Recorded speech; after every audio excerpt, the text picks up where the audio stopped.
पंजाबियों ने एक सदी पहला दुनिया भर च प्रवास किया।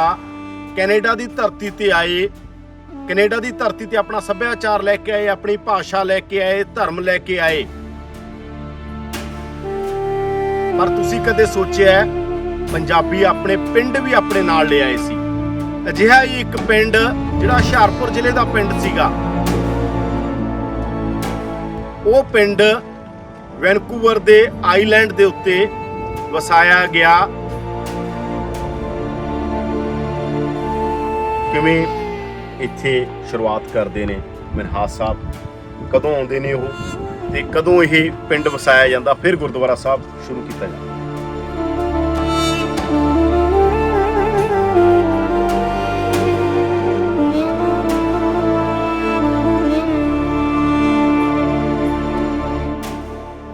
ਇਹ ਗੁਰਦੁਆਰਾ ਸਾਹਿਬ 1 ਜੁਲਾਈ 1919 ਦੇ ਵਿੱਚ ਸਰਦਾਰ ਸਾਹਿਬ ਸਰਦਾਰ ਮਈਆ ਸਿੰਘ ਉਹਨਾਂ ਨੇ ਇਹ ਤਿਆਰ ਕੀਤਾ।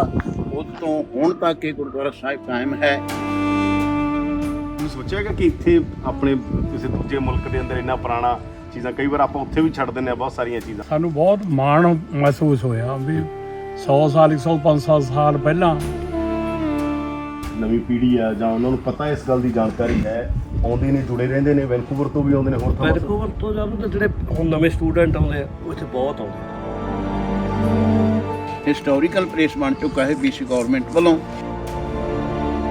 ਅਸਾਂ ਸਾਡਾ ਦੂਆ ਜਨਮ ਹੈ ਜੀ, ਇੱਥੇ ਐਡੀ ਦੂਰ ਤੱਕ ਪਹੁੰਚ ਗਿਆ ਸੀ। ਮੈਂ ਰਵੇਸ਼ਵਰ ਤੱਕ ਵੀ ਜਾ ਕੇ ਆ। ਆਈ ਥਿੰਕ ਇਹ ਡਿਪੈਂਡ ਕਰਦਾ ਜੀ, ਮੇਰੇ ਵੀ ਪੇਰੈਂਟਸ ਤੇ ਵੀ ਡਿਪੈਂਡ ਕਰਦਾ, ਮਾਂ ਪਿਓ ਤੇ ਵੀ। ਜੇ ਉਹ ਰਸਤੇ ਤੇ ਤੁਰਦੇ ਆ ਤਾਂ ਬੱਚੇ ਵੀ ਜਾਣਗੇ ਜੀ। ਮੈਂ ਤਾਂ ਇਹ ਸੋਚਦਾ ਹੁੰਦਾ।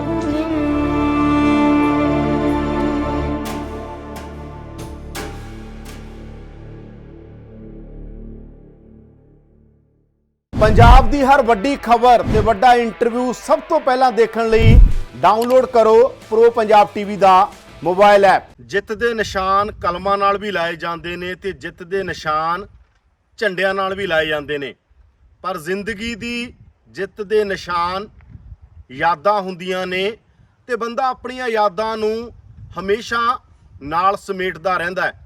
पंजाबियां ने एक सदी पहला दुनिया भर च प्रवास किया। कैनेडा की धरती ते आए, कैनेडा की धरती ते अपना सभ्याचार लैके आए, अपनी भाषा लैके आए, धर्म लैके आए।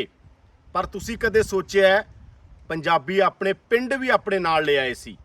अजिहा ही एक पिंड जिहड़ा हुशियारपुर जिले का पिंड सीगा, पालदी, जिहड़ा हुशियारपुर च अजकल है, वो पिंड वैनकूवर दे आईलैंड दे उत्ते वसाया गया मनहास साहब वल्लों। असीं उत्थे ही खड़े आंगे। 3000 एकड़ जमीन उन्होंने लई। 1906 च आए अमेरिका, फिर इत्थे आए 11-12 च। फिर जो पिछे गुरुद्वारा साहब देख रहे हो, असीं गुरुद्वारा साहब के बाहरले पासे हाँ। गुरुद्वारा साहब उन्होंने ही इत्थे शुरू करवाया 1919। 100 साल हो गए गुरुद्वारा साहब नूं। पर त्रासदी ये भी है कि मनहास साहब नहीं रहे। उस तो बाद परिवार चों वो लगैसी उस तरह कैरी नहीं हुई, वो विरासत उस तरह कैरी परिवार ने नहीं की। बाद चों ਵੱਖ-ਵੱਖ ਥਾਵਾਂ ਦੇ ਉੱਤੇ ਮੁੰਡੇ ਚਲੇ ਗਏ। ਚੌਥੀ ਪੰਜਵੀਂ ਪੀੜ੍ਹੀ ਹੈ। ਬਗਾਨੀ ਧਰਤੀ ਤੇ ਦੂਜੀ ਤੀਜੀ ਪੀੜ੍ਹੀ ਹੀ ਟੁੱਟ ਜਾਂਦੀ ਹੈਗੀ ਆਪਣੀ ਧਰਤੀ ਨਾਲੋਂ। ਤਾਂ ਇਹ ਵੀ ਸੰਕਟ ਸੀ, ਪਰ ਅਸੀਂ ਤੁਹਾਨੂੰ ਦਿਖਾਉਂਦੇ ਹਾਂ। ਪਹਿਲਾਂ ਗੁਰਦੁਆਰਾ ਸਾਹਿਬ ਦੇਖੋ ਤੁਸੀਂ, ਫਿਰ ਤੁਹਾਨੂੰ ਦੱਸਦੇ ਹਾਂ ਕਿ ਕਿਵੇਂ ਪਹਿਲਾਂ ਇੱਕ ਇੰਨਾ ਵੱਡਾ ਪਿੰਡ ਵਸਾਇਆ ਜਾਂਦਾ ਜਿੱਥੇ 3000 ਏਕੜ ਜ਼ਮੀਨ ਇੱਕ ਪੰਜਾਬੀ ਤੇ ਸਿੱਖ ਸਰਦਾਰ ਕੋਲ ਸੀ। ਉਹ 'ਚ ਸਾਰੇ ਲੋਕ ਕੰਮ ਕਰਦੇ ਸੀ, ਜਾਪਾਨੀ, ਚਾਈਨੀਜ਼, ਗੋਰੇ, ਕਾਲੇ, ਇੰਡੀਅਨ ਸਾਰੇ। ਆਹ ਤੁਸੀਂ ਦੇਖ ਰਹੇ ਹੋ 3000 ਏਕੜ ਦਾ ਉਹ ਪੂਰਾ ਇਲਾਕੇ ਦੀ ਸਰਾਊਂਡਿੰਗ ਆ। ਤੇ ਗਿਆਨੀ ਸੰਤੋਖ ਸਿੰਘ ਨੇ ਉਹ ਸਾਡੇ ਨਾਲ ਨੇ। ਪਰ ਸਰਾਊਂਡਿੰਗ ਤੁਸੀਂ ਦੇਖ ਰਹੇ ਹੋ 3000 ਏਕੜ ਸੀ। ਹੁਣ ਵੀ 95 ਏਕੜ ਜਿਹੜੀ ਆ ਉਹ ਕਿਸੇ ਸਿੱਖ ਸਰਦਾਰ ਨੇ ਦੁਬਾਰਾ ਲਈ ਆ ਵਾਪਸ। ਤੇ ਉਹਦੇ ਚੋਂ 4.5 ਏਕੜ ਗੁਰਦੁਆਰਾ ਸਾਹਿਬ ਦੇ ਕੋਲ ਹੈ। ਤੇ ਉਸ ਤੋਂ ਬਾਅਦ ਤੁਸੀਂ ਦੌਰ ਦੇਖੋ 1955 ਚ ਉਹਨਾਂ ਦੀ ਡੈਥ ਹੁੰਦੀ ਹੈਗੀ, ਮਈਆ ਸਿੰਘ ਮਨਹਾਸ ਦੀ। ਉਸ ਤੋਂ ਬਾਅਦ ਪਰਿਵਾਰ ਦੇ ਅੰਦਰ ਜਿਸ ਤਰ੍ਹਾਂ ਦਾ ਇੱਥੇ ਹੈ ਕਿ ਦੂਜੀ ਤੀਜੀ ਪੀੜ੍ਹੀ ਦਾ ਵਾਹ ਵਾਸਤਾ ਉਸ ਤਰ੍ਹਾਂ ਨਹੀਂ ਰਹਿੰਦਾ ਜਿਸ ਤਰ੍ਹਾਂ ਦਾ ਪਹਿਲੀ ਪੀੜ੍ਹੀ ਦਾ ਰਿਹਾ ਹੁੰਦਾ ਹੈਗਾ, ਕਿਉਂਕਿ ਪਹਿਲੀ ਪੀੜ੍ਹੀ ਉਸ ਵਿਰਾਸਤ ਨੂੰ ਜਾਣਦੀ ਹੁੰਦੀ ਹੈ। ਤਾਂ ਹੀ ਉਹਨਾਂ ਨੇ ਆ ਕੇ ਪਾਲਦੀ ਪਿੰਡ ਰੱਖਿਆ। यानी ਜਿਹੜੀਆਂ ਉਹ ਯਾਦਾਂ ਸਮੂਹੀਆਂ ਹੋਈਆਂ ਸੀਗੀਆਂ ਆਪਣੇ ਪਿੰਡ ਦੀਆਂ ਉਹ ਇੱਥੇ ਆ ਕੇ ਉਹਦਾ ਨਿਸ਼ਾਨ ਲਾਤਾ। ਤਾਂ ਹੀ ਮੈਂ ਕਿਹਾ ਜ਼ਿੰਦਗੀ ਦੀ ਜਿੱਤ ਦੇ ਨਿਸ਼ਾਨ ਇਸ ਤਰ੍ਹਾਂ ਦੇ ਹੁੰਦੇ ਨੇ ਗੱਲਬਾਤ ਕਰਦੇ ਹਾਂ ਸਰਦਾਰ ਸਾਹਿਬ ਦੇ ਨਾਲ। ਸਾਡੇ ਨਾਲ ਇਸ ਗੁਰਦੁਆਰਾ ਸਾਹਿਬ ਦੇ ਗ੍ਰੰਥੀ ਸਿੰਘ ਭਾਈ ਸੰਤੋਖ ਸਿੰਘ ਜੀ ਸਾਡੇ ਨਾਲ ਨੇ। ਉਹਨਾਂ ਤੋਂ ਪੁੱਛਦੇ ਹਾਂ ਕੀ ਇਤਿਹਾਸ ਹੈ ਇਸ ਥਾਂ ਦਾ ਔਰ ਕਿਵੇਂ ਇਹ ਥਾਂ ਡਿਵੈਲਪ ਹੁੰਦੀ ਹੈ, ਕਿਵੇਂ ਫਿਰ ਇਹਦੇ ਤੇ ਸੰਕਟ ਆਉਂਦੇ ਨੇ, ਪਰ ਅੱਜ ਵੀ ਚੜ੍ਹਦੀ ਕਲਾ 'ਚ ਆ, ਕਿਉਂਕਿ ਜਿੱਥੇ ਖਾਲਸੇ ਦੇ ਝੰਡੇ ਝੁੱਲ ਜਾਂਦੇ ਨੇ, ਨਿਸ਼ਾਨ ਲੱਗੇ ਹੁੰਦੇ ਨੇ, ਉਹ ਧਰਤੀ ਹਮੇਸ਼ਾ ਚੜ੍ਹਦੀ ਕਲਾ 'ਚ ਰਹਿੰਦੀ ਹੈ। ਸਵਾਗਤ ਹੈ ਸਰਦਾਰ ਸਾਹਿਬ ਭੂ ਪੰਜਾਬ ਹਾਂਜੀ, ਟੀਵੀ ਦਾ। ਸਤਿ ਸ਼੍ਰੀ ਅਕਾਲ ਜੀ, ਸਤਿ ਸ਼੍ਰੀ ਅਕਾਲ ਜੀ ਗਿਆਨੀ ਜੀ, ਸਭ ਤੋਂ ਪਹਿਲਾਂ ਮੈਂ ਇਹੀ ਜਾਣਨਾ ਚਾਹੂੰਗਾ ਤੁਹਾਡੇ ਤੋਂ, ਕਿਵੇਂ ਇੱਥੇ ਸ਼ੁਰੂਆਤ ਕਰਦੇ ਨੇ ਮਨਹਾਸ ਸਾਹਿਬ, ਕਦੋਂ ਆਉਂਦੇ ਨੇ ਉਹ, ਤੇ ਕਦੋਂ ਇਹ ਪਿੰਡ ਵਸਾਇਆ ਜਾਂਦਾ, ਫਿਰ ਗੁਰਦੁਆਰਾ ਸਾਹਿਬ ਸ਼ੁਰੂ ਕੀਤਾ ਜਾਂਦਾ? ਹਾਂਜੀ, ਇਹ ਪਾਲਦੀ ਪਿੰਡ ਜਿਸ ਤਰ੍ਹਾਂ ਆਪ ਜੀ ਨੂੰ ਪਹਿਲਾਂ ਦੱਸਿਆ ਗਿਆ ਹੈ ਕਿ ਡਿਸਟ੍ਰਿਕਟ ਹੁਸ਼ਿਆਰਪੁਰ ਵਿੱਚ ਪਾਲਦੀ ਪਿੰਡ ਹੈ। ਉਸ ਪਿੰਡ ਤੋਂ ਸਰਦਾਰ ਮਈਆ ਸਿੰਘ ਮਨਹਾਸ 1906 ਵਿੱਚ ਅਮਰੀਕਾ ਆਏ ਸਨ। ਉਪਰੰਤ ਉੱਧਰ 1-2-4 ਸਾਲ ਬਿਤਾਉਂਦਿਆਂ ਹੋਇਆਂ ਇਹ ਬਾਰਡਰ ਕ੍ਰਾਸ ਕਰਕੇ ਕੈਨੇਡਾ ਵਿੱਚ ਪਹੁੰਚ ਗਏ ਜੀ। ਇੱਥੇ ਵੀ 2-4 ਸਾਲ ਉਹਨਾਂ ਨੇ ਬਿਤਾਏ ਹੋਰ ਪਾਸੇ, ਤੇ ਉੱਥੋਂ ਫਿਰ ਬਾਅਦ ਵਿੱਚ ਇਹਨਾਂ ਦੇ ਮਨ ਵਿੱਚ ਜੋ ਸਲਾਹ ਕਰਕੇ ਇੱਧਰ ਇਹਨਾਂ ਨੂੰ ਪਤਾ ਲੱਗਾ ਸੀ ਕਿ ਜਾਪਾਨੀਆਂ ਦੀਆਂ ਮਿੱਲਾਂ ਹਨ, ਉਹਨਾਂ ਮਿੱਲਾਂ ਵਿੱਚ ਕੰਮ ਕਰਨ ਵਾਸਤੇ ਜਾਂ ਆਪਣਾ ਹੋਰ ਕੋਈ ਪ੍ਰੋਗਰਾਮ ਸੀ ਉਸੇ ਵਾਸਤੇ ਹੀ ਉਹ ਇੱਥੇ ਇਸ ਇਲਾਕੇ ਵਿੱਚ ਆਏ। ਇੱਥੇ ਆ ਕੇ ਜਾਪਾਨੀਆਂ ਨਾਲ ਕੰਮ ਵੀ ਕੀਤਾ ਤੇ ਆਪਣਾ ਪਾਰਟਨਰ ਵੀ ਬਣੇ। ਉਪਰੰਤ ਜਦੋਂ ਜਾਪਾਨੀ ਇੱਥੋਂ 1914 ਚਲੇ ਗਏ ਆ, ਉਪਰੰਤ ਇਹ ਜੋ ਮਿੱਲਾਂ ਸਨ ਚਲਦੀਆਂ, ਸਰਦਾਰ ਮਈਆ ਸਿੰਘ ਅਤੇ ਸਰਦਾਰ ਦੁੰਮਣ ਸਿੰਘ, ਇਹ ਦੋਏ ਇੱਕੋ ਪਿੰਡ ਤੋਂ ਸਨ, ਪਾਲਦੀ ਤੋਂ, ਅਤੇ ਨਾਲ ਦਾ ਪਿੰਡ ਖੜੌਦੀ ਹੈ। ਉਸ ਖੜੌਦੀ ਪਿੰਡ ਤੋਂ ਸਰਦਾਰ ਕਪੂਰ ਸਿੰਘ ਨਾਲ ਇਹ ਤਿੰਨੇ ਪਾਰਟਨਰ ਇਹਨਾਂ ਨੇ ਮਿਲਣਾ ਚਲਾਉਣੀਆਂ ਸ਼ੁਰੂ ਕਰ ਦਿੱਤੀਆਂ। ਕੁਝ ਸਮਾਂ ਪਾ ਕੇ ਜਿਸ ਤਰ੍ਹਾਂ ਮੈਨੂੰ ਪਤਾ ਦੱਸਿਆ ਗਿਆ ਹੈ, ਉਸ ਮੁਤਾਬਕ ਸਰਦਾਰ ਦੁੰਮਣ ਸਿੰਘ ਇੰਡੀਆ ਵਾਪਸ ਚਲੇ ਗਏ ਅਤੇ ਸਰਦਾਰ ਕਪੂਰ ਸਿੰਘ ਇੱਥੋਂ ਵੈਨਕੂਵਰ ਸ਼ਿਫਟ ਹੋ ਗਏ। ਉਪਰੰਤ ਸਰਦਾਰ ਮਈਆ ਸਿੰਘ ਅਤੇ ਇਹਨਾਂ ਨੇ ਸਾਰੀ ਫੈਮਿਲੀ ਪਰਿਵਾਰ ਨੇ ਇਹ ਮਿਲਾਂ ਜਦ ਤੱਕ ਉਹਨਾਂ ਦੀ ਡੈਥ ਹੋਈ ਆ 1955 'ਚ, ਉਦੋਂ ਤੱਕ ਉਹਨਾਂ ਨੇ ਐਨ ਪੂਰੇ ਚੜ੍ਹਦੀ ਕਲਾ ਦੇ ਵਿੱਚ ਇਹ ਮਿਲਾਂ ਚਲਾਈਆਂ। ਉਪਰੰਤ ਹੌਲੀ ਹੌਲੀ ਇਹ ਜਿਸ ਤਰ੍ਹਾਂ ਪਰਿਵਾਰ ਨੇ ਵੀ ਬਹੁਤ ਕੋਸ਼ਿਸ਼ ਕੀਤੀ, ਉਹਨਾਂ ਦੀ ਲੜਕੀ ਜੋਗਿੰਦਰ ਕੌਰ ਜਿੰਦੋ ਜਿਸ ਨੂੰ ਆਖਿਆ ਜਾਂਦਾ ਸੀ, ਉਸ ਨੇ ਆਪਣੇ 4 ਭਰਾਵਾਂ ਨੂੰ ਤੇ ਆਪ ਨਾਲ ਤੇ ਇੱਕ ਉਹਨਾਂ ਦੀ ਹੋਰ ਸਿਸਟਰ ਸੀ, 4 ਬ੍ਰਦਰ ਸੀਗੇ ਤੇ 2 ਭੈਣਾਂ ਸੀਆਂ। ਉਹਨਾਂ ਨੇ ਫਿਰ ਵੀ ਤਕਰੀਬਨ 20 ਸਾਲ ਆਪਣਾ ਪੂਰਾ ਜ਼ੋਰ ਲਾਉਂਦਿਆਂ ਹੋਇਆਂ ਇਹ ਮਿੱਲਾਂ ਚਲਾਉਣ ਦੇ ਵਿੱਚ ਇਸੇ ਤਰ੍ਹਾਂ ਕਾਮਯਾਬ ਰਹੇ। ਪਰ 20 ਸਾਲ ਬਾਅਦ 71-72 ਦੇ ਵਿੱਚ ਜੋ ਮਿੱਲਾਂ ਦਾ ਕੰਮ ਸੀ ਇਹ ਠੱਪ ਹੋ ਗਿਆ। ਉਪਰੰਤ ਆਪੋ ਆਪਣੇ ਥਾਂ ਜਿੱਥੇ ਵੀ ਹੋਰ ਕਿਸੇ ਨੂੰ ਕੰਮ ਮਿਲਿਆ ਕੀਤਾ, ਉਹ ਸਾਰੇ ਇੱਥੋਂ ਹੌਲੀ ਹੌਲੀ ਇਹ ਟਾਊਨ ਛੱਡਦਿਆਂ ਹੋਇਆਂ ਆਸੇ ਪਾਸੇ ਚਲੇ ਗਏ। ਤੇ ਇਹ ਹੌਲੀ ਹੌਲੀ ਇਹ ਜਿਤਨੇ ਘਰ ਸੀਗੇ, ਮੈਨੂੰ ਪਤਾ ਲੱਗਾ ਹੈ ਕਿ ਇਹ 100 ਘਰ ਸੀ, ਤੇ ਇੱਕ 100 ਘਰ ਹੋਇਆ ਜਾਂ 125 ਹੋਇਆ, ਉਹਦੇ ਵਿੱਚੋਂ ਫਿਰ ਹੌਲੀ ਹੌਲੀ ਘਟਦੇ ਗਏ। ਮੈਂ 1992 ਦੇ ਵਿੱਚ ਇੱਥੇ ਪਾਲਦੀ ਇਸ ਟਾਊਨ ਦੇ ਵਿੱਚ ਆਇਆ ਸੀ। ਉਸ ਵੇਲੇ ਵੀ 25-26 ਘਰ ਇੱਥੇ ਕਾਇਮ ਸਨ, ਜਿਹਦੇ ਵਿੱਚ ਉਹਨਾਂ ਦੇ ਜੋ ਸਰਦਾਰ ਕਰਨੈਲ ਸਿੰਘ ਜੀ ਜੋ ਉਹਨਾਂ ਦੇ son-in-law ਸਨ, ਉਹ ਇੱਥੇ ਇੱਕ ਘਰ ਦੇ ਵਿੱਚ ਰਹਿੰਦੇ ਸਨ। ਬਾਕੀ ਘਰਾਂ ਦੇ ਵਿੱਚ ਗੋਰੇ ਰੈਂਟ 'ਤੇ ਰਹਿੰਦੇ ਸਨ। ਤੇ ਮੈਂ 2005 ਦੇ ਵਿੱਚ ਇੱਥੋਂ ਵਾਪਸ ਹੋ ਗਿਆ ਤੇ 2007 ਜਾਂ 8 ਦੇ ਵਿੱਚ ਇੱਥੇ ਜਿਤਨੇ ਵੀ ਘਰ ਸਨ, ਉਹਨਾਂ ਦਾ ਜੋ ਦੋਤਾ ਸੀ ਮਾਰਕ, ਉਸ ਨੇ ਇਹ ਪਲਾਨ ਬਣਾ ਕੇ ਕਿ ਇੱਥੇ ਨਵੇਂ ਘਰ ਬਣਾਏ ਜਾਣ, ਉਸ ਵਾਸਤੇ ਜੋ ਐਪਲੀਕੇਸ਼ਨ ਦਿੱਤੀ ਉਹ ਅਪਰੂਵ ਨਹੀਂ ਹੋਈ। ਪਰ ਉਸ ਤੋਂ ਪਹਿਲਾਂ ਇਹ ਜੋ ਘਰ ਪਹਿਲੇ ਪੁਰਾਣੇ ਸਨ ਉਹ ਸਾਰੇ ਘਰ ਢਾਹ ਦਿੱਤੇ ਸਨ। ਇਸ ਕਰਕੇ ਇਹ ਇਸ ਵੇਲੇ ਕੋਈ ਘਰ ਨਹੀਂ ਇੱਥੇ, ਸਿਰਫ ਗੁਰਦੁਆਰਾ ਸਾਹਿਬ ਹੈ, ਇਮਾਰਤ ਹੈ ਗੁਰਦੁਆਰਾ ਅੱਛਾ, ਸਾਹਿਬ ਦੀ। ਮੈਂ ਇਹੀ ਪੁੱਛਣਾ ਚਾਹੁੰਦਾ ਸੀ ਤੁਹਾਨੂੰ, ਆਪਾਂ ਗੁਰਦੁਆਰਾ ਸਾਹਿਬ ਦੇ ਬਾਹਰਲੇ ਪਾਸੇ, ਇੱਧਰਲੇ ਪਾਸੇ ਗੁਰਦੁਆਰਾ ਸਾਹਿਬ ਹੈ, ਪਿੱਛੇ ਜ਼ਮੀਨ ਵੀ ਹੈ, ਸਾਹਮਣੇ ਫੈਕਟਰੀ ਦੇ ਨਿਸ਼ਾਨ ਵੀ ਨੇ ਅਸੀਂ ਦੇਖ ਰਹੇ ਹਾਂ ਆਲੇ ਦੁਆਲੇ। ਗੁਰਦੁਆਰਾ ਸਾਹਿਬ ਕਦੋਂ ਹੋਂਦ 'ਚ ਆਉਂਦਾ? ਗੁਰਦੁਆਰਾ ਸਾਹਿਬ ਕਿਹੜੇ ਸੰਨ 'ਚ ਹੋਂਦ 'ਚ ਆਉਂਦਾ? ਫਿਰ ਗੁਰਦੁਆਰਾ ਸਾਹਿਬ ਦੀ ਕਿਵੇਂ ਸੇਵਾ ਸੰਭਾਲ ਉਦੋਂ ਕਿਹਨੂੰ ਦਿੱਤੀ ਜਾਂਦੀ ਹੈ? ਤੁਹਾਨੂੰ ਸਾਰਾ ਇਤਿਹਾਸ ਪਤਾ ਹੋਊਗਾ। ਹਾਂਜੀ, ਇਹ ਜੋ ਗੁਰਦੁਆਰਾ ਸਾਹਿਬ ਹੈ, ਇਹ ਗੁਰਦੁਆਰਾ ਸਾਹਿਬ 1 ਜੁਲਾਈ 1919 ਦੇ ਵਿੱਚ ਸਰਦਾਰ ਸਾਹਿਬ ਸਰਦਾਰ ਮਈਆ ਸਿੰਘ ਉਹਨਾਂ ਨੇ ਇਹ ਤਿਆਰ ਕੀਤਾ। ਉਦੋਂ ਤੋਂ ਹੁਣ ਤੱਕ ਇਹ ਗੁਰਦੁਆਰਾ ਸਾਹਿਬ ਕਾਇਮ ਹੈ।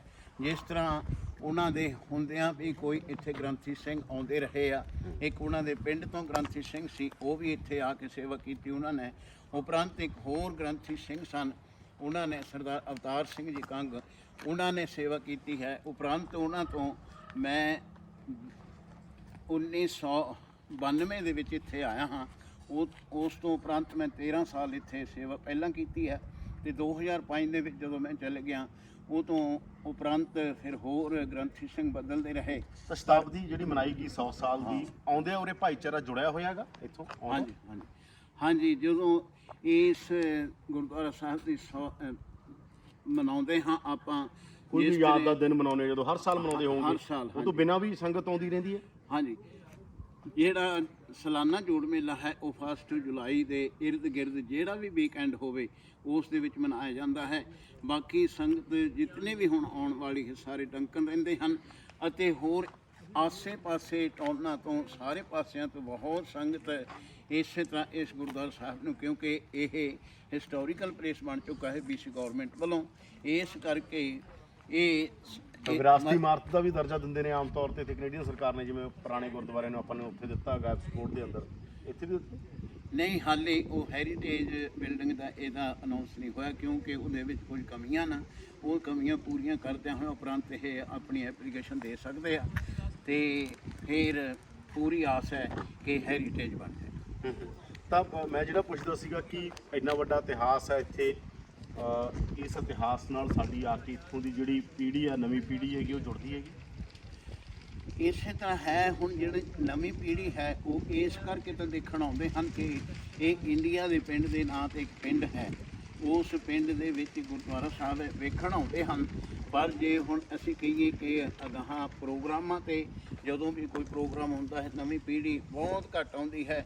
ਜਿਹੜੇ ਪੁਰਾਣੇ ਸੰਗਤ ਜਿੰਨੇ ਵੀ ਹੈ ਇਸ ਸਥਾਨ ਨਾਲ ਜੁੜੀ ਹੋਈ, ਉਹ ਸਾਰੇ ਇੱਥੇ ਹਰ ਇੱਕ ਪ੍ਰੋਗਰਾਮ 'ਤੇ ਆ ਕੇ ਹਾਜ਼ਰੀਆਂ ਭਰਦੇ ਹਨ। ਤਾਂ ਉਰੇ ਕੀ ਮਤਲਬ ਸਿਸਟਮ ਕੀ ਰਹਿੰਦਾ ਹੈਗਾ ਕਿ ਜਿਵੇਂ ਹੁਣ ਤੁਸੀਂ ਕਿਹਾ 95 ਏਕੜ ਜ਼ਮੀਨ ਕਿਸੇ ਸਰਦਾਰ ਸਾਹਿਬ ਨਹੀਂ ਲਈ, ਉਹ ਵੀ ਦੱਸੋ ਥੋੜਾ ਜਿਹਾ, ਕਿ ਪਹਿਲਾਂ 3000 ਏਕੜ ਸੀ, ਫਿਰ ਚਲੀ ਗਈ, ਫਿਰ ਜੋ ਵੀ ਗਵਰਨਮੈਂਟ ਦਾ ਸਾਰਾ ਮਸਲਾ ਸੀ, ਹੁਣ 95 ਏਕੜ 4.5 ਏਕੜ ਗੁਰਦੁਆਰਾ ਸਾਹਿਬ ਦੇ ਨਾਂ ਤੁਸੀਂ ਦੱਸ ਰਹੇ ਸੀ, ਉਹ ਕੀ ਪੂਰੀ ਕਹਾਣੀ ਹੈ? ਕਦੋਂ ਦੁਬਾਰਾ ਜ਼ਮੀਨ ਲਈ ਜਾਂਦੀ ਹੈ ਜਿਹੜੀ 95 ਏਕੜ ਜ਼ਮੀਨ? ਇਹ ਜਿਸ ਤਰ੍ਹਾਂ ਮੈਨੂੰ ਇਸ ਵੇਲੇ ਜੋ ਸਿਚੁਏਸ਼ਨ ਹੈਗੀ ਆ ਉਹਦੇ ਬਾਰੇ ਪਤਾ ਹੈ, ਉਹਦੇ ਬਾਰੇ ਇਹ ਹੈ ਕਿ ਇੱਕ 95 ਏਕੜ ਦਾ ਇੱਕ ਪੈਕੇਜ ਹੈ ਇਹ, ਜੀ ਜੀ ਜੋ ਲੰਬਾ ਹੈ, ਵਿੱਚ ਗੁਰਦੁਆਰਾ ਸਾਹਿਬ ਵੀ ਹੈ, ਜੀ। ਤੇ ਇਹ ਇੱਕ ਹੋਰ ਦਿੱਲੀ ਤੋਂ ਆਏ ਹੋਏ ਸੱਜਣ, ਉਹਨਾਂ ਨੇ, ਉਹ ਐਡਵੈਂਟਰ ਰਹਿ ਰਹੇ ਹਨ, ਉਹਨਾਂ ਨੇ ਇਹ ਸਾਰੀ ਪ੍ਰਾਪਰਟੀ ਲਈ ਹੋਈ ਹੈ, ਵਿੱਚ ਗੁਰਦੁਆਰਾ ਸਾਹਿਬ ਵੀ ਹੈ। ਜੇਕਰ ਉਹ ਇੱਥੇ ਕੁਛ ਨਾ ਕੁਛ ਡਿਵੈਲਪਮੈਂਟ ਕਰਦੇ ਹਨ ਤੇ ਗੁਰਦੁਆਰਾ ਸਾਹਿਬ ਨੂੰ ਨਾਲ 4.5 ਏਕੜ ਛੱਡ ਕੇ ਜੋ ਮਰਜ਼ੀ ਆਪਣਾ ਉਹ ਆਪਣੀ ਪਲਾਨ ਅਨੁਸਾਰ ਇੱਥੇ ਡਿਵੈਲਪਮੈਂਟ ਕਰ ਸਕਦੇ। ਤਾਂ 4.5 ਏਕੜ ਗੁਰਦੁਆਰਾ ਸਾਹਿਬ ਦੇ ਲਈ ਛੱਡੀ ਹੋਈ ਹੈ, ਯਾਨੀ ਜਦੋਂ ਉਹਨਾਂ ਨੇ ਜ਼ਮੀਨ ਲੈਂਡ ਲਈ ਏ ਤਾਂ ਉਦੋਂ ਹੀ ਜਿਹੜੀ ਸਿਟੀ ਦੀ ਸ਼ਰਤ ਹੋਏਗੀ, ਜਾਂ ਜਿਹੜੀ ਵੀ ਉਹ ਸ਼ਰਤ ਹੋਏਗੀ ਗੁਰਦੁਆਰਾ ਸਾਹਿਬ ਦੀ ਲੈਂਡ ਗੁਰਦੁਆਰਾ ਸਾਹਿਬ ਕੋਲ ਰਹੇਗੀ। ਹਾਂਜੀ, ਇਹ ਸਿਟੀ ਅਨੁਸਾਰ ਇਹ 4.5 ਏਕੜ ਗੁਰਦੁਆਰਾ ਸਾਹਿਬ ਦੇ ਨਾਮ ਹਨ। ਅੱਛਾ ਜੀ। ਤੇ ਇੱਥੇ ਫਿਰ ਕਿਹੜੇ ਕਿਹੜੇ ਇੱਕ ਸਮਾਗਮ ਤੇ ਜਿਹੜਾ ਤੁਸੀਂ ਕਹਿੰਦੇ ਹੋ ਉਹ ਸਮਾਗਮ ਆ ਜਿਹੜਾ ਹਰ ਸਾਲ ਹੁੰਦਾ ਹੈਗਾ ਜਦੋਂ ਯਾਦ ਮਨਾਈ ਜਾਂਦੀ ਹੈਗੀ, ਉਸ ਤੋਂ ਬਿਨਾਂ ਵੀ ਆਪਣੇ ਜਿਵੇਂ ਪੰਜਾਬ 'ਚ ਗੁਰਦੁਆਰਾ ਸਾਹਿਬ ਬਾਕੀ ਸਮਾਗਮ ਆਉਂਦੇ ਰਹਿੰਦੇ ਨੇ, ਸੰਗਰਾਂਦ ਦਾ, ਹੋਰ ਉਹ ਸਮਾਗਮ ਵੀ ਚੱਲਦੇ ਰਹਿੰਦੇ ਨੇ? ਇਸ ਵਿੱਚ ਇਸ ਤਰ੍ਹਾਂ ਹੈ ਕਿਉਂਕਿ ਇੱਥੇ ਸੰਗਤ ਤਾਂ ਹੁਣ ਕੋਈ ਰਹਿ ਨਹੀਂ ਰਹੀ, ਸਾਰੇ ਦੂਰ ਦੂਰ ਹੋ ਟਾਊਨਾਂ 'ਚ ਰਹਿੰਦੇ ਹਨ। ਜ਼ਿਆਦਾ ਸੰਗਤ ਜਿਹੜੀ ਇੱਥੇ ਆਉਣ ਵਾਲੀ ਉਹ ਡੰਕਰ ਰਹਿੰਦੇ ਹਨ। ਸੰਗਰਾਂਦ ਦਾ ਜੋ ਦਿਹਾੜਾ ਹੈ ਇਸ ਵੇਲੇ ਇਸੇ ਸੰਗਤ ਦੇ ਹਿਸਾਬ ਨਾਲ ਨਹੀਂ ਮਨਾਇਆ ਜਾਂਦਾ। ਅਸੀਂ ਆਪਣੇ ਤੌਰ ਤੇ ਜਿਸ ਤਰ੍ਹਾਂ ਸਾਡੀ ਰੂਟੀਨ ਬਣੀ ਹੋਈ ਹੈ, ਸੰਗਰਾਂਦ ਵਾਲੇ ਦਿਨ ਦੇਖ ਕਰਕੇ ਅਰਦਾਸ ਕਰ ਦਈਦੀ ਹੈ। ਬਾਕੀ ਹੋਰ ਜਿਹੜੇ ਪ੍ਰੋਗਰਾਮ ਹਨ ਉਹ ਸੰਗਤ ਵੱਲੋਂ ਵੀ ਮਨਾਏ ਜਾਂਦੇ ਹਨ, ਤੇ ਹੋਰ ਜਿਹੜੇ ਸੁਸਾਇਟੀ ਵੱਲੋਂ ਮਨਾਏ ਜਾਂਦੇ ਹਨ ਉਹਦੇ ਵਿੱਚ ਜਦੋਂ ਵੀ ਪ੍ਰੋਗਰਾਮ ਹੁੰਦਾ ਹੈ ਇਹ ਸਾਰੀ ਸੰਗਤ ਆ ਕੇ। ਤਾਂ ਮੈਂ ਦਿਖਾਉਣਾ ਚਾਹੁੰਦਾ ਇੱਥੇ ਸੰਗਤ ਵੀ ਜਿਹੜੀ ਆਈ ਹੋਈ ਹੈਗੀ, ਪਿੱਛੇ ਮੈਂ ਬੈਕ ਕਰਕੇ ਤੁਸੀਂ ਦੇਖੋਗੇ। ਹਾਲਾਂਕਿ ਥੋੜੇ ਲੋਕ ਵਿਜ਼ਿਟ ਕਰਦੇ ਨੇ, ਕਿੰਨੇ ਕੁ ਲੋਕ ਵਿਜ਼ਿਟ ਕਰ ਲੈਂਦੇ ਨੇ? ਇਹ ਜਿਹੜੇ 4-5 ਮਹੀਨੇ ਹਨ, ਜਦੋਂ ਮੌਸਮ ਠੀਕ ਹੁੰਦਾ, ਮਈ ਤੋਂ ਲੈ ਕੇ ਸਤੰਬਰ ਤੱਕ ਤਕਰੀਬਨ 4-5 ਜ਼ਿਆਦਾਤਰ 10-12 ਫੈਮਲੀਆਂ ਵੀ ਰੋਜ਼ਾਨਾ ਇਸ ਗੁਰਦੁਆਰਾ ਸਾਹਿਬ ਦੇ ਦਰਸ਼ਨਾਂ ਵਾਸਤੇ ਗੁਰਦੁਆਰਾ ਸਾਹਿਬ ਆਉਂਦੇ ਨੇ। ਹਾਲਾਂਕਿ ਬਹੁਤ ਸਿਟੀ ਤੋਂ ਕੱਟਿਆ, ਵੈਸੇ ਹੀ ਵੈਂਕੂਵਰ ਤੋਂ ਵੀ, ਕਿਉਂਕਿ ਇੱਕ ਆਈਲੈਂਡ ਆ ਇਹ, ਤੇ ਪਰ ਇੱਥੇ ਸੰਗਤ ਆਉਂਦੀ ਹੈ। ਔਰ ਜਿਹੜਾ ਇਤਿਹਾਸ ਆ ਸਿੱਖ ਭਾਈਚਾਰੇ ਦਾ, ਪੰਜਾਬੀ ਭਾਈਚਾਰੇ ਦਾ, ਔਰ ਜਿਵੇਂ ਮੈਂ ਕਹਿ ਰਿਹਾ ਸੀਗਾ ਕਿ 100 ਸਾਲ ਤੋਂ ਜ਼ਿਆਦਾ ਪਹਿਲਾਂ ਇੱਕ ਪਿੰਡ ਦੇ ਨਾਂ ਨੂੰ ਆ ਕੇ ਇੱਥੇ ਪਿੰਡ ਦਾ ਨਾਂ ਦੇ ਦੇਣਾ। ਬਹੁਤ ਸਾਰਾ ਕੁਝ ਤਾਂ ਨਾਲ ਲੈ ਕੇ ਆਏ ਪੰਜਾਬੀ ਸਿੱਖ, ਆਪਣਾ ਧਰਮ ਲੈ ਕੇ ਆਏ, ਆਪਣੀ ਭਾਸ਼ਾ ਲੈ ਕੇ ਆਏ, ਆਪਣਾ ਖਾਣਾ ਲੈ ਕੇ ਆਏ, ਆਪਣਾ ਸੱਭਿਆਚਾਰ ਲੈ ਕੇ ਆਏ, ਪਰ ਇਹ ਬਹੁਤ ਅਹਿਮ ਗੱਲ ਆ ਕਿ ਪਿੰਡ ਵੀ ਨਾਲ ਲਿਆਏ। ਤਾਂ ਮੈਂ ਨਾਲ ਨੇ ਸਾਡੇ ਗੱਲਬਾਤ ਕਰਦਾ। ਬਾਈ ਜੀ, ਇੱਥੇ ਆਉਂਦੇ ਰਹਿੰਦੇ ਹੋ ਤੁਸੀਂ, ਮਤਲਬ ਸਾਰੇ ਵਿਜ਼ਿਟ ਕਰਦੇ ਰਹਿੰਦੇ ਹੋਗੇ, ਇਸੇ ਇਲਾਕੇ 'ਚ ਰਹਿੰਦੇ ਹੋਗੇ? ਹਾਂਜੀ, ਅਸੀਂ ਵਿਕਟੋਰੀਆ ਰਹਿੰਦੇ ਜੀ ਇੱਥੇ ਸਿਮ ਆਈਲੈਂਡ ਦੇ ਉੱਤੇ। ਇੱਥੋਂ ਅੱਧੇ ਘੰਟੇ ਦੀ ਡਰਾਈਵ ਹੈ ਸਾਰੀ। ਤੇ ਹੁਣ ਤਾਂ ਨਹੀਂ ਆਏਗਾ, 2 ਸਾਲ ਹੋ ਗਏ ਕੋਵਿਡ ਕਰਕੇ। ਉਦੋਂ ਪਰ ਪਹਿਲਾਂ ਜਿਹੜਾ ਜਦੋਂ ਵੀ ਵੱਡਾ 100 ਸਾਲ ਸਮਾਗਮ ਹੈ ਤੁਸੀਂ ਆਏ ਸੀ, ਜਦੋਂ 100 ਸਾਲ ਦਾ ਸਮਾਗਮ ਹੋਇਆ ਸੀ 2019 ਦੇ ਵਿੱਚ, ਉਦੋਂ ਅਸੀਂ ਇੱਥੇ ਪਹੁੰਚੇ ਸੀ ਤੇ ਬੜੀ ਵਧੀਆ ਸੰਗਤ, ਬਹੁਤ ਇਕੱਠ ਹੋਇਆ ਸੀ, ਬੜਾ ਵਧੀਆ ਲੋਕਾਂ ਨੂੰ ਪਤਾ ਨੇੜੇ ਤੇੜੇ ਦੀ ਸੰਗਤ ਨੂੰ ਸਾਰੀ ਨੂੰ। ਤਾਂ ਇੱਥੇ ਪਤਾ ਕਿ ਇੱਥੇ ਇਲਾਕੇ ਦੇ ਜਿਹੜੇ ਆਪਣੀ ਨਵੀਂ ਪੀੜ੍ਹੀ ਆ ਜਾਂ ਉਹਨਾਂ ਨੂੰ ਪਤਾ ਇਸ ਗੱਲ ਦੀ ਜਾਣਕਾਰੀ ਹੈ, ਆਉਂਦੇ ਨੇ, ਜੁੜੇ ਰਹਿੰਦੇ ਨੇ, ਵੈਨਕੂਵਰ ਤੋਂ ਵੀ ਆਉਂਦੇ ਨੇ, ਹੋਰ ਥਾਵਾਂ ਤੋਂ? ਵੈਨਕੂਵਰ ਤੋਂ ਜਾਨੂੰ ਤਾਂ ਜਿਹੜੇ ਹੁਣ ਨਵੇਂ ਸਟੂਡੈਂਟ ਆਉਂਦੇ ਆ ਉਹ ਇੱਥੇ ਬਹੁਤ ਆਉਂਦੇ ਆ। ਸਟੂਡੈਂਟ ਖਬਰਾਂ ਵੀ ਹੋਈਆਂ, ਬਹੁਤ ਖਬਰਾਂ ਹੋਈਆਂ, ਮੁੰਡੇ ਸਪੈਸ਼ਲ ਆਉਂਦੇ ਆ। ਹੁਣ ਪਿਛਲੇ 5-7 ਸਾਲਾਂ ਤੋਂ ਬਹੁਤ ਬੰਦੇ ਆ ਜਿਹੜੇ ਨਵੀਂ ਪੀੜ੍ਹੀ ਆ ਉਹ ਸਪੈਸ਼ਲ ਆਉਂਦੇ ਆ ਪਾਲ ਦੀ ਦੇਖ ਕੇ ਆਉਣਾ। ਇਹ ਬਹੁਤ ਵੱਡੀ ਗੱਲ ਹੈ। ਤਾਂ ਇਹ ਵੀ ਇੱਥੇ ਸੰਗਤ ਆਈ ਹੈ। ਤੁਸੀਂ ਕਿੱਥੋਂ ਆਏ ਹੋ ਜੀ? ਸਰੀ ਤੋਂ ਆਇਆ ਜੀ। ਸਰੀ ਤੋਂ। ਤੁਸੀਂ ਸਪੈਸ਼ਲੀ, ਮਤਲਬ ਤੁਹਾਨੂੰ ਕਿਵੇਂ ਪਤਾ ਲੱਗਿਆ ਪਹਿਲੀ ਵਾਰ, ਜੇ ਮੈਂ ਪੁੱਛਾਂ ਤਾਂ ਕਿ ਪਤਾ ਲੱਗੇ ਦੇਖਣ ਵਾਲਿਆਂ ਨੂੰ? ਮੈਂ ਕੋਈ ਨਾ ਜੀ- ਪਾਲਦੀ ਸਾਹਿਬ ਗੁਰਦੁਆਰਾ ਸਾਹਿਬ ਆ, ਜਾਂ ਸਾਡੀ ਇੱਕ ਯਾਦ ਆ, ਜਾਂ ਇੱਥੇ 100 ਸਾਲ ਪਹਿਲਾਂ ਮਨਹਾਸ ਸਾਹਿਬ ਨੇ ਆ ਕੇ ਸਰਦਾਰ ਸਾਹਿਬ ਨੇ ਵਸਾਇਆ ਸੀ ਇਹਨੂੰ? ਮੈਂ ਕੰਮ ਤੇ ਜਿਵੇਂ ਗੱਲ ਹੋਈ ਤਾਂ ਕੋਈ ਕਹਿੰਦੇ ਵੀ ਆਪਾਂ ਤੁਸੀਂ ਇੱਥੇ ਘੁੰਮਿਓ ਜਿਵੇਂ 3 ਸਾਲ ਤੋਂ ਜਿਹੜੇ ਮੁੰਡੇ ਕੰਮ ਕਰਦੇ ਨੇ, ਤਾਂ ਉਹਨਾਂ ਨੇ ਕਿਹਾ ਵੀ ਤੁਸੀਂ ਉਹ ਗੁਰਦੁਆਰਾ ਸਾਹਿਬ ਆਪਣਾ ਪ੍ਰਾਚੀਨ ਹੈ, ਪੁਰਾਣਾ ਹੈ, ਵੀ ਤੁਸੀਂ ਇੱਥੇ ਜਾ ਕੇ ਜ਼ਰੂਰ ਆਇਓ।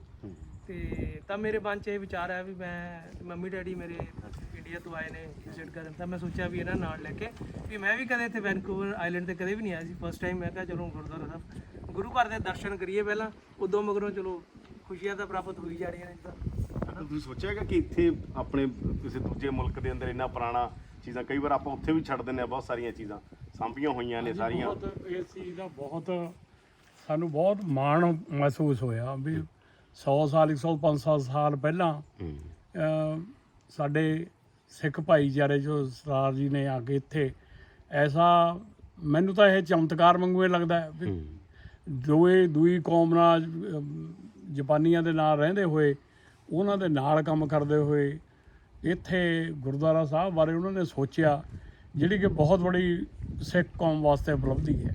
ਤੁਹਾਨੂੰ ਕਿਵੇਂ ਲੱਗਿਆ ਆਂਟੀ ਆ ਕੇ? ਸਾਨੂੰ ਬਹੁਤ ਵਧੀਆ ਲੱਗਿਆ। ਅਸੀਂ ਸੋਚ ਵੀ ਨਹੀਂ ਸਕਦੇ ਵੀ ਸਾਡਾ ਦੂਆ ਜਨਮ ਹੈ ਜੀ।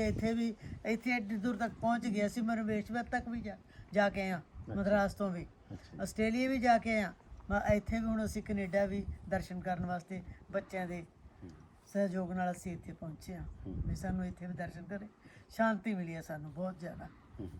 ਤਾਂ ਇੱਥੇ ਕਿੰਨੇ ਕੁ ਜੁੜੇ ਰਹਿੰਦੇ ਆ ਜੀ ਬੱਚੇ, ਜਿਹੜੇ ਜਾਂ ਤੁਸੀਂ ਜਿਹੜੀ ਇੱਥੇ ਆ ਵੀ ਰਹੇ ਨੇ, ਜਾਂ ਜਿਹੜੇ ਉਦੋਂ ਅਗਲੀ ਪੀੜ੍ਹੀ ਆ ਉਹ ਜੁੜਦੀ ਹੈ ਇਹਨਾਂ ਸਥਾਨਾਂ ਨਾਲ, ਆਪਣਿਆਂ ਨਾਲ? ਮੈਨੂੰ ਲੱਗਦਾ ਗੂਗਲ ਤੋਂ ਜਦ ਬੱਚਿਆਂ ਨੂੰ ਪਤਾ ਚੱਲਦਾ ਤਾਂ ਪੱਕਾ ਆਉਂਦੇ ਨੇ, ਉਹਨਾਂ ਨੂੰ ਚੰਗਾ ਲੱਗਦਾ ਵੀ ਆਪਣੇ ਸੱਭਿਆਚਾਰ ਨਾਲ ਜੁੜੀਏ, ਅਸੀਂ ਜਾਈਏ। ਨਾਲੇ ਐਜੀ ਜਗ੍ਹਾ ਤੇ ਤਾਂ ਦਰਸ਼ਨ ਕਰਨੇ ਪਰਮਾਤਮਾ ਦੀ ਰਜ਼ਾ ਨਾਲ ਹੀ ਹੁੰਦੇ ਨੇ, ਸਬੱਬ ਬਣਦਾ। ਵਾਹਿਗੁਰੂ ਹੀ ਮਿਹਰ, ਵਾਹਿਗੁਰੂ ਹੀ ਮਿਹਰ ਦਿੰਦਾ, ਤਾਂ ਹੀ ਬੰਦਾ ਉਸ ਪਾਸੇ ਅਸੀਂ ਸੋਚ ਵੀ ਨਹੀਂ ਸਕਦੇ ਵੀ ਇੱਥੇ ਤੱਕ ਪਹੁੰਚਾਂਗੇ। ਵਾਹਿਗੁਰੂ ਦੀ ਕਿਰਪਾ, ਜਿਨ੍ਹਾਂ ਨੇ ਸਾਨੂੰ ਮੇਲ ਕਰਾਇਆ ਇੱਥੇ, ਇਹਨਾਂ ਦੇ ਬੱਚਿਆਂ ਦੀ ਮਿਹਰਬਾਨੀ ਨਾਲ ਇਹ ਰਿਹਾ ਹੈ, ਤਾਂ ਅਸੀਂ ਇਹਨਾਂ ਦੀ ਬਦੌਲਤ। ਤੁਹਾਨੂੰ ਪਹਿਲਾਂ ਪਤਾ ਸੀਗਾ ਜਾਂ ਨਹੀਂ? ਪਾਪਾ ਨੇ ਦੱਸਿਆ ਤੇ ਫਿਰ ਅਸੀਂ ਗੂਗਲ ਸਰਚ ਕੀਤੀ। ਇੱਥੋਂ ਦੀ ਜੰਮੀ ਪਈ? ਨਹੀਂ, ਲਾਸਟ ਈਅਰ ਆਏ ਹਾਂ ਅਸੀਂ ਇੰਡੀਆ ਤੋਂ। ਅੱਛਾ। ਮੂਵ ਇੱਥੇ ਲਾਸਟ ਈਅਰ ਬੱਚੇ ਪੜ੍ਹਦੇ ਆ ਜੀ ਸਾਡੇ ਇੱਥੇ। ਹਾਂਜੀ, ਪੜ੍ਹਦੇ ਨੇ। ਉਰੋਂ ਦੇ ਜੰਮੇ ਪਲੇ ਬੱਚੇ ਵੀ ਜੁੜਦੇ ਆ ਥਾਵਾਂ ਨਾਲ? ਆਈ ਥਿੰਕ ਇਹ ਡਿਪੈਂਡ ਕਰਦਾ ਜੀ, ਮੇਰੇ ਵੀ ਪੇਰੈਂਟਸ ਤੇ ਵੀ ਡਿਪੈਂਡ ਕਰਦਾ, ਮਾਂ ਪਿਓ ਤੇ ਵੀ। ਜੇ ਉਹ ਰਸਤੇ ਤੇ ਤੁਰਦੇ ਆ ਤਾਂ ਬੱਚੇ ਵੀ ਜਾਣਗੇ ਜੀ। ਮੈਂ ਤਾਂ ਇਹ ਸੋਚਦਾ ਜੀ ਗੱਲ। ਜੀ। ਤਾਂ ਇਹ ਸੰਗਤ ਆਈ ਹੋਈ ਹੈ, ਗਿਆਨੀ ਸੰਤੋਖ ਸਿੰਘ ਜੀ ਨੇ ਸਾਰੀ ਜਾਣਕਾਰੀ ਦਿੱਤੀ। ਤੇ ਕੋਈ ਸਪੋਰਟ ਵੀ ਰਹਿੰਦੀ ਹੈ ਜੀ, ਮਤਲਬ ਜਿਵੇਂ ਆਪਣੀ ਕਮਿਊਨਿਟੀ ਤਾਂ ਚਲੋ ਹੈਗੀ ਹੈ, ਗਵਰਨਮੈਂਟ ਦੀ ਜਿਵੇਂ ਗੁਰਦੁਆਰਾ ਸਾਹਿਬ ਆਪਾਂ ਦੇਖਦੇ ਆਂਗੇ ਕਿ ਸਪੋਰਟ ਰਹਿੰਦਾ ਕਿ ਠੀਕ ਹੈ, ਸਾਰੇ ਧਾਰਮਿਕ ਸਥਾਨਾਂ ਦੇ ਮਲਟੀਕਲਚਰਲ ਦੇਸ਼ ਆ, ਜਾਂ ਉਵੇਂ ਇਲਾਕਾ ਥੋੜ੍ਹਾ ਟੁੱਟਿਆ ਹੋਇਆਗਾ, ਨਹੀਂ ਉਸ ਤਰ੍ਹਾਂ? ਇਹ ਸਾਰੀ ਜੋ ਵੀ ਇਸ ਗੁਰਦੁਆਰਾ ਸਾਹਿਬ ਦੀ ਸਪੋਰਟ ਹੈ, ਸਾਰੀ ਸਾਧ ਸੰਗਤ ਵੱਲੋਂ ਹੀ ਆ। ਹਾਂਜੀ, ਜਿੰਨੇ ਸੇਵਾਦਾਰ ਆ ਸਾਰੇ ਫ੍ਰੀ ਕਰਦੇ, ਜਿੰਨੇ ਵੀ ਸੁਸਾਇਟੀ ਮੈਂਬਰ ਆ ਜੇ ਵਲੰਟੀਅਰ ਕੰਮ ਕਰਦੇ ਆ, ਤੇ ਬਾਕੀ ਜਿਹੜੀ ਇਨਕਮ ਆ ਉਹ ਸਾਰੀ ਸੰਗਤ ਵੱਲੋਂ।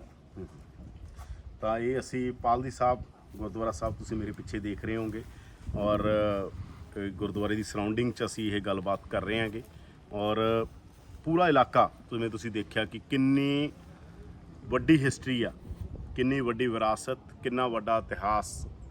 ਔਰ ਪੰਜਾਬੀਆਂ ਤੇ ਸਿੱਖਾਂ ਬਾਰੇ ਕਿਹਾ ਜਾਂਦਾ ਕਿ ਬਹੁਤ ਹਾਰਡ ਵਰਕਰ ਨੇ, ਤੇ ਬਹੁਤ ਸਿਰੜੀ ਨੇਗੇ। ਇਸੇ ਕਰਕੇ ਜਿੱਥੇ ਵੀ ਗਏ ਨੇ ਇਹਨਾਂ ਨੇ ਮਿਹਨਤਾਂ ਕਰਕੇ 100 ਸਾਲ ਪਹਿਲਾਂ ਵੀ ਤੁਸੀਂ ਦੇਖੋ 100 ਸਾਲ ਪਹਿਲਾਂ ਵੀ 3000 ਏਕੜ ਜ਼ਮੀਨ ਇੱਥੇ ਹੋਣੀ ਤੇ ਇੱਥੇ ਫੈਕਟਰੀ ਚੱਲਦੀ ਹੋਣੀ ਤੇ ਉਹ 'ਚ ਸਾਰੇ ਲੋਕਾਂ ਦਾ ਕੰਮ ਕਰਦੇ ਹੋਣਾ ਆਪਣੇ ਆਪ 'ਚ ਇੱਕ ਵੱਡੀ ਗੱਲ ਆ। ਪਰ ਇਹ ਵੀ ਸਾਡੀ ਕੌਮ ਦੀਆਂ ਬਹੁਤ ਸਾਰੀਆਂ ਤਰਾਸਦੀਆਂ ਨੇ ਕਿ ਬਹੁਤ ਸਾਰੀਆਂ ਚੀਜ਼ਾਂ ਆਈਆਂ ਤੇ ਬਹੁਤ ਸਾਰੀਆਂ ਚੀਜ਼ਾਂ ਜਾਂਦੀਆਂ ਵੀ ਉਵੇਂ ਹੀ ਨੇ। ਬਾਅਦ 'ਚ ਉਸ ਤਰ੍ਹਾਂ ਉਸ ਤਰੀਕੇ ਦੇ ਨਾਲ ਜਿਹੜਾ ਪਰਿਵਾਰ ਨਹੀਂ ਜੁੜਿਆ ਜਾਂ ਉਸ ਤਰੀਕੇ ਦੇ ਨਾਲ ਜਿਹੜੀ ਬਾਅਦ 'ਚੋਂ ਚੀਜ਼ਾਂ ਨਹੀਂ ਹੋਈਆਂ। ਪਰ ਅੱਜ ਵੀ ਨਿਸ਼ਾਨ ਨੇ ਜਿਹੜੇ ਜ਼ਿੰਦਗੀ ਦੇ ਨਿਸ਼ਾਨ ਜਾਂ ਜਿੱਤ ਦੇ ਲਾਏ ਹੋਏ ਨਿਸ਼ਾਨ ਆਪਣੀਆਂ ਥਾਵਾਂ ਤੇ ਕਾਇਮ ਨੇ। ਪੰਜਾਬ ਦੀ ਹਰ ਵੱਡੀ ਖਬਰ ਤੇ ਵੱਡਾ ਇੰਟਰਵਿਊ ਸਭ ਤੋਂ ਪਹਿਲਾਂ ਦੇਖਣ ਲਈ ਡਾਊਨਲੋਡ ਕਰੋ ਪ੍ਰੋ ਪੰਜਾਬ ਟੀਵੀ ਦਾ ਮੋਬਾਈਲ ਐਪ।